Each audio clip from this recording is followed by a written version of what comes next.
Hello children. Previous class में हम लोगों ने डिस्कस किया था इक्विपोटेंशियल सर्किट्स। एक एग्जांपल था कि कोई भी ऐसा पॉइंट जो एक इलेक्ट्रिक डायपोल के परपेंडिकुलर बाइसेक्टिंग प्लेन पे होगा, इन सारे पॉइंट्स में इलेक्ट्रिक पोटेंशियल जीरो। ऐसे प्लेन्स को हम लोग बोलते हैं इक्विपोटेंशियल सर्फेसेस। क्या होते हैं equipotential surfaces? C equipotential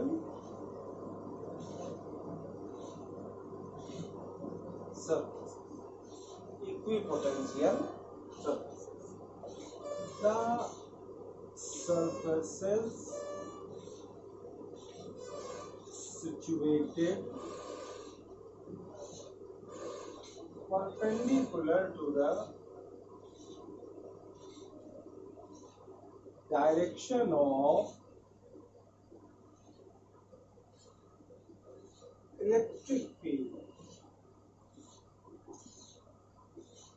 Yes, the surfaces situated perpendicular to the direction of electric field. The surfaces situated perpendicular to the direction of electric field, such that electric potential, first of all one I have to write, otherwise it will be confusion. Such that electric potential at its all points is same, is called equipotential surface. Okay?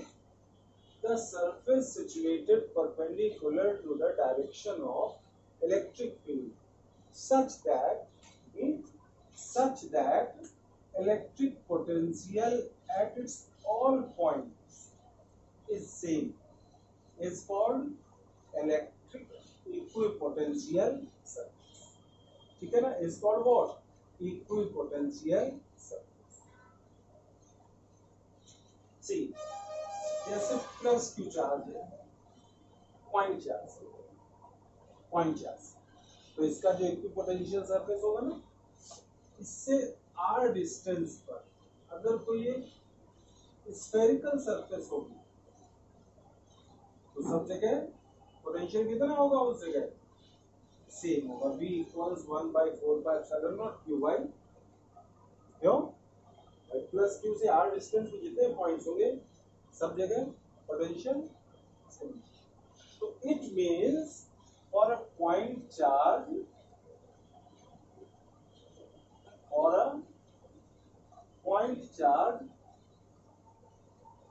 equipotential surface is spherical in shape.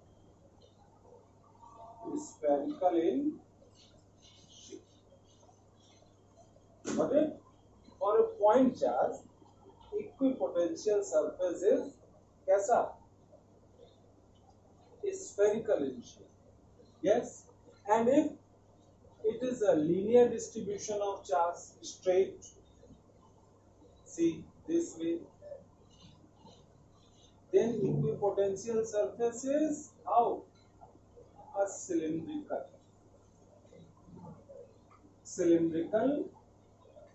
equipotential surface means एक linear distribution अगर आप charge है तो जो equipotential surface होगा ना, वो कैसा होगा?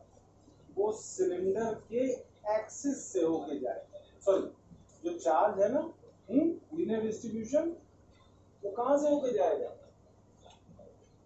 सिलेंडर के एक्सिस। तो वो सिलेंडर जो होगा ना, वो इक्विपोटेंशियल सरफेस होगा। मतलब इस लीनियर चार्ज डेंसिटी को एक्सिस मान के कोई भी सिलेंडर खींच दो, किसी भी रेडियस का, वो इक्विपोटेंशियल सरफेस हो। ठीक है ना, बात समझ आएगी इस वन में। अगर यूनिफॉर्म इलेक्ट्रिक फील्ड, सी एक यूनिफॉर्म इलेक्ट्रिक फील्ड है ना, अगर इलेक्ट्रिक फील्ड कैसा है, यूनिफॉर्म, तो अगर इलेक्ट्रिक फील्ड कैसा है, uniform, see this,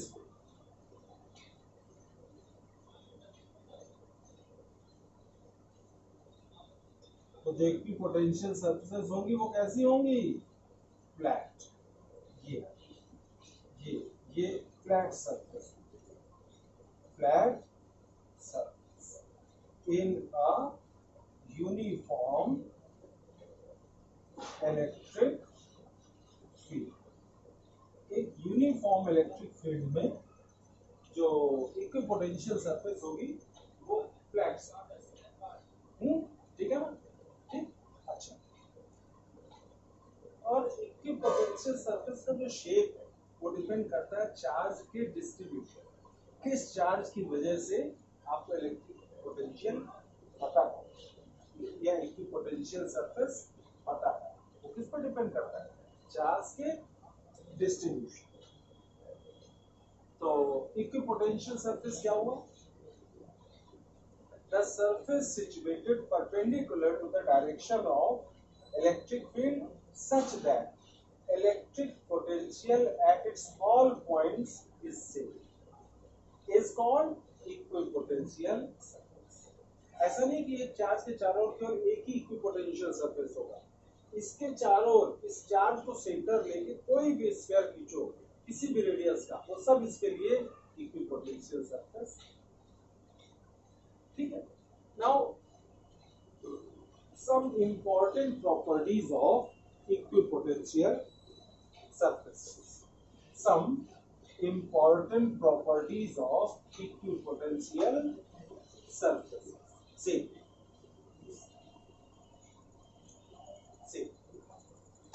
some important properties of equipotential surfaces. Some important properties of equipotential surfaces। ठीक है ना, some important properties of equipotential surfaces। First of all, number one, electric potential at all points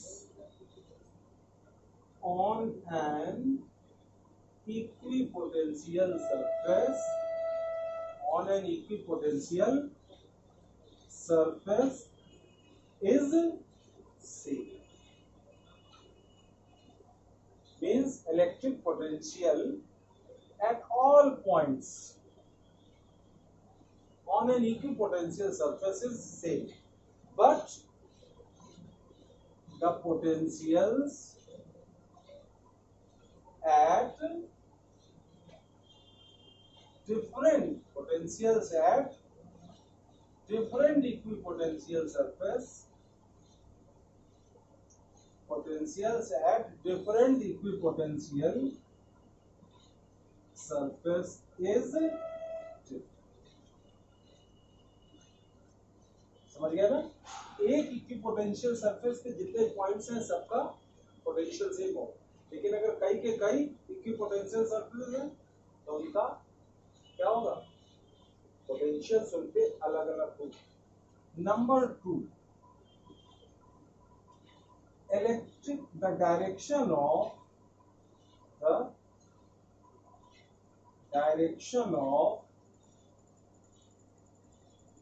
electric field on an equipotential surface, on an equipotential surface is perpendicular to the surface at a किसी भी point पर अगर आपको electric field की direction निकालनी तो वो equipotential surface से परपेंडिकुलर होगी, ठीक है ना। देखो जैसे ये प्लस क्यू है और ये इसका इक्विपोटेंशियल सरफेस और प्लस क्यू ये यहाँ पे रखा हुआ, तो इसका इक्विपोटेंशियल सरफेस स्फेरिकल होगा ना, ठीक। अच्छा सपोज ये इलेक्ट्रिक फील्ड इसका इससे नॉर्मल ना हो के इधर, तो क्या होगा,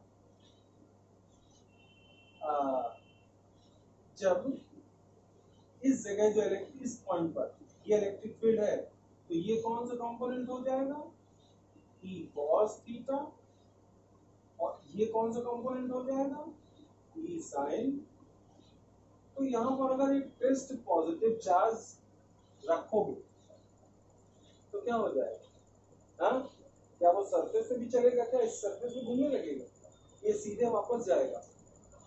डायरेक्शन कैसे इलेक्ट्रिक फील्ड की निकालना है, यहाँ पर टेस्ट पॉजिटिव चार्ज रखो तो इस प्लस क्यू की वजह से हो रहा है ना, सेंट्रल नेचर का होता है electrostatic force, it acts along the line joining the two point charge, plus Q और प्लस क्यू नॉट को मिलाने लाइन मींस ये ई कॉस थीटा की तरफ चलेगा, ई साइन थीटा की तरफ, मींस ये सरफेस पे घूमने लगेगा क्या, नहीं, तो ई साइन थीटा 0 है, इट मींस थीटा की वैल्यू कितनी है, 0, मींस क्या कि जो इलेक्ट्रिक फील्ड है वो इक्विपोटेंशियल सरफेस से हमेशा परपेंडिकुलर होती है, इक्विपोटेंशियल सरफेस हमेशा इलेक्ट्रिक फील्ड से परपेंडिकुलर होती है। नंबर 3, ठीक, two equipotential surfaces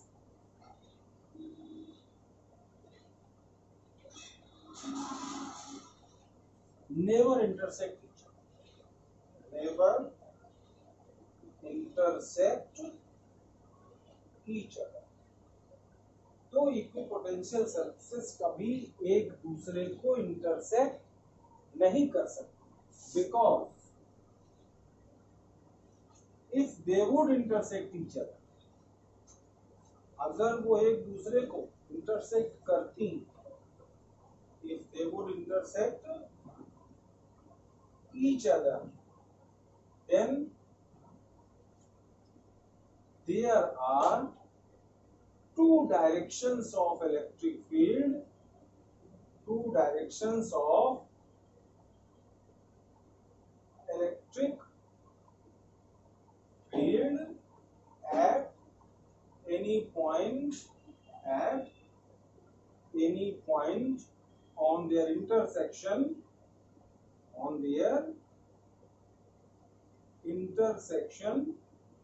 which is impossible,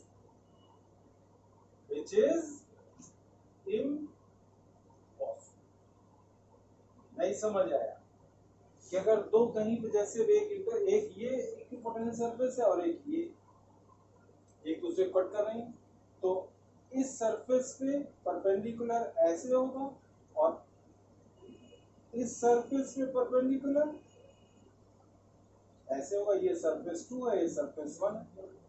एक पॉइंट पे दो एक से ज्यादा इलेक्ट्रिक फील्ड नहीं हो सकती, क्यों, प्रिंसिपल ऑफ सुपरपोजिशन में क्या होता है, if there are so many electric fields in a space, then net electric field at any point is equal to the vector sum of electric field at that, ऐसा नहीं हो सकता। लेकिन इसका एक केस है, एक स्पेशल केस है, हो सकता अगर मींस दो इक्विपोटेंशियल सरफेसेस एक दूसरे को इंटरसेक्ट कर भी सकते, कब, अगर उनके जो इक्विपोटेंशियल सरफेस के जो पोटेंशियल है उससे, क्यों, अगर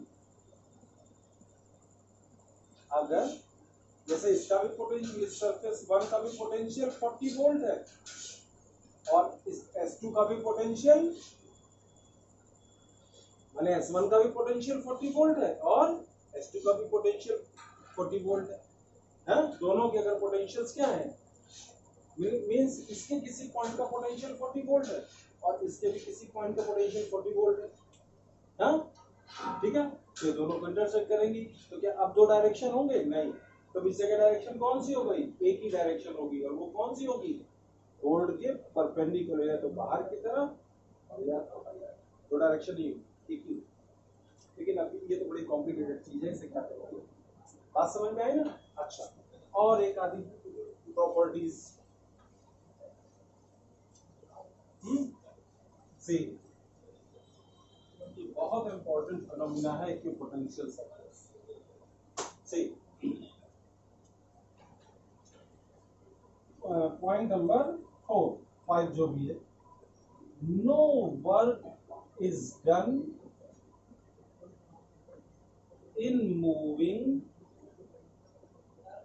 any amount of charge. No work is done in moving any amount of charge from one point to another in an on an equipotential surface.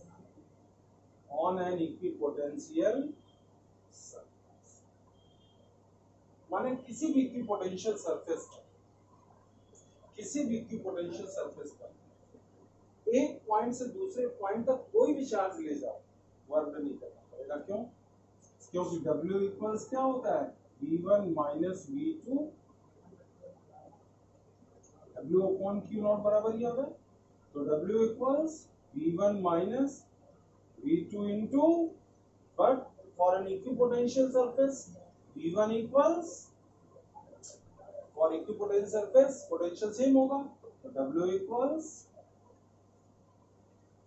हाँ लेकिन एक इक्विपोटेंशियल सरफेस जब दूसरे सरफेस पर आप जाओगे तो आपको वर्क करना है। एंड फाइनल पॉइंट, फिफ्थ और सिक्स्थ व्हाटएवर, कि क्लोजर द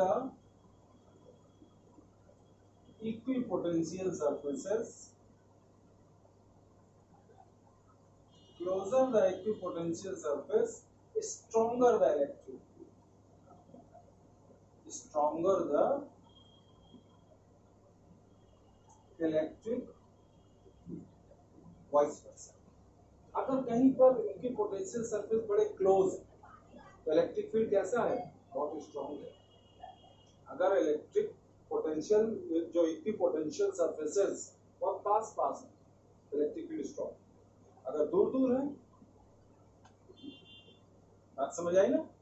नहीं समझ में आई? हाँ अच्छा, अब इसको जरा हम अभी नहीं प्रूव करेंगे, एक डेरिवेशन करेंगे तब प्रूव करेंगे कि हाँ closer the equipotential surfaces stronger electric field, और जो ये इक्विपोटेंशियल सरफेस अगर दूर दूर है तो क्या है, जो इलेक्ट्रिक फील्ड है वो उतना ही स्ट्रॉन्ग नहीं।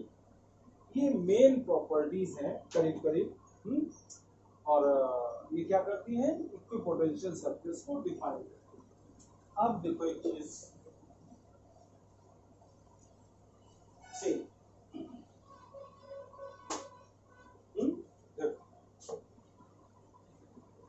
electrostatic potential energy,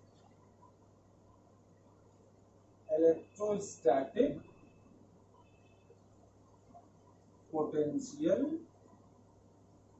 energy of system of two charges, electrostatic potential energy of system of two charges। C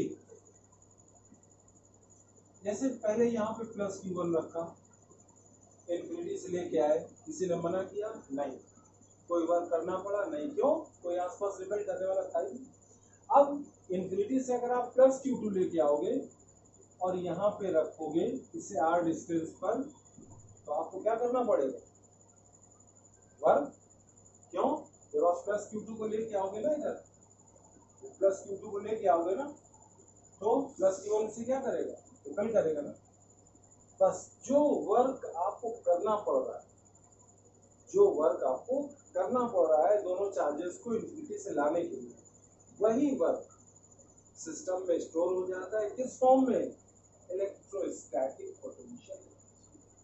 whatever the work you do in bringing two charges from infinity to form the system, जैसे plus Q1 plus Q2 charges को हमें r distance पे ला के रखना है, तो r distance पे ला के रखने में जो हमें वर्क करना पड़ेगा, बस वही वर्क, यस वही वर्क काय के फॉर्म में स्टोर हो जाता है, electrostatic potential energy of the system. Now इसको कैसे डिफाइन करें, see the work done in bringing the two charged bodies from infinity to form the system,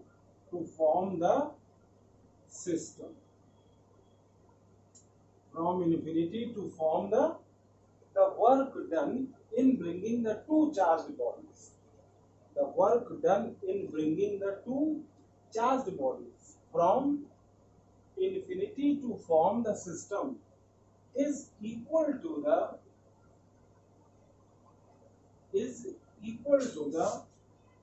electrostatic potential energy of the system। दो charges को infinity से लेके आओ, पहला भाई कैसे लेके आओगे, पहला वाला लेके आओगे, रख दो, कोई वर्क नहीं करना पड़ा। दूसरा वाला लेके आओगे, पहला वाला रिपेल करेगा।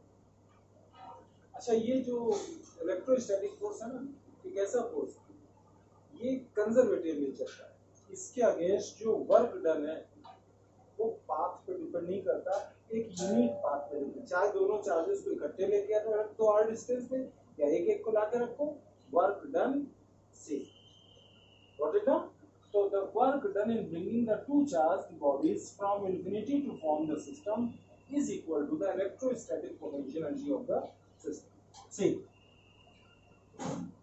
एक चीज आप याद करो, यहाँ प्लस क्यू रखा था और फिर from infinity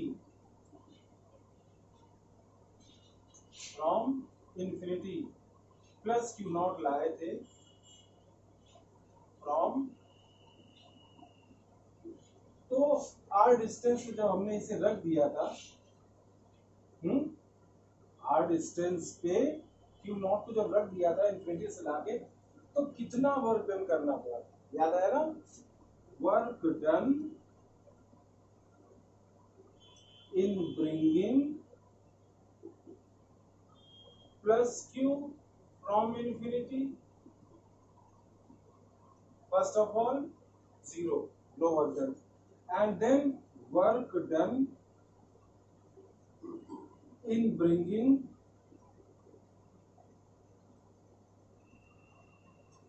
plus q naught charge from infinity to point P। कितना वर्क डन करना पड़ा था, डेरिवेशन बताया ना इलेक्ट्रिक पोटेंशियल का, क्या आया था, 1/4 pi epsilon not q not upon, ये तो था ना इलेक्ट्रोस्टैटिक पोटेंशियल जी, उसका work done in bringing q not from infinity to keep it at point p। पहले हमने प्लस q को लाके रखा, इसने रिपेल नहीं किया, q नॉट को लाके रखा, उसने रिपेल किया। अब इसमें थोड़ा चेंज कर दीजिए, ये q1 और इसे q2, यहाँ पे भी q1 फिर इसे q2, कितना वर्क डन करना पड़ा, q1 चार्ज से r डिस्टेंस पर लाके q2 चार्ज को रखो, कितना वर्क डन करना पड़ा, सी W equals 1/4 pi epsilon not q1 q2 upon R, Q1 Q2 upon R. So therefore electrostatic potential energy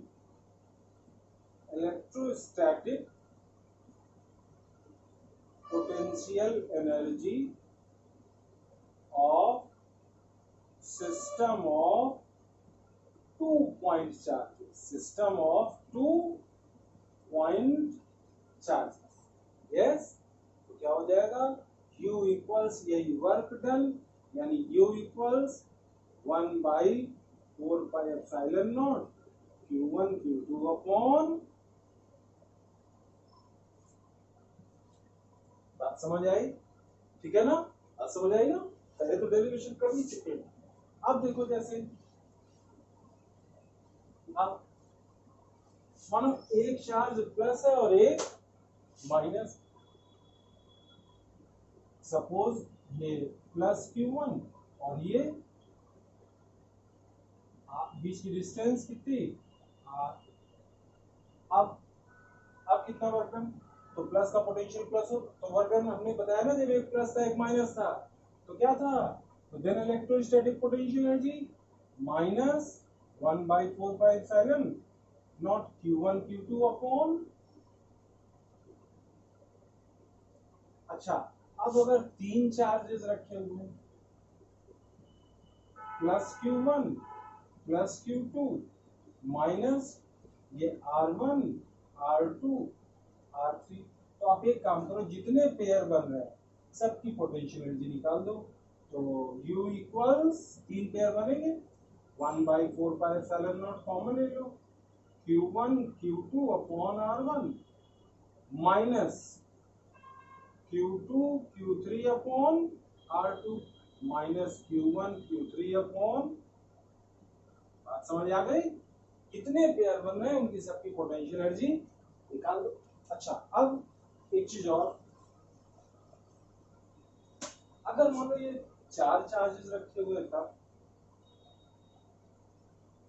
चार चार्जेस रखे हुए, plus Q1 plus Q2 plus Q3 and minus ये R1 R2 R3 R4 R5 and R, कितने pair बन रहे हैं, चार नहीं 6, कितने पेयर बन रहे हैं 6, तो सबकी पोटेंशियल एनर्जी क्या हो जाएगी, जितने पेयर बने, हाँ लेकिन बहुत ज्यादा पेयर्स बनेंगे तो उसके दूसरे तरीके, 1/4πε0 कॉमन ले लिया, Q1 Q2 upon R1 plus Q2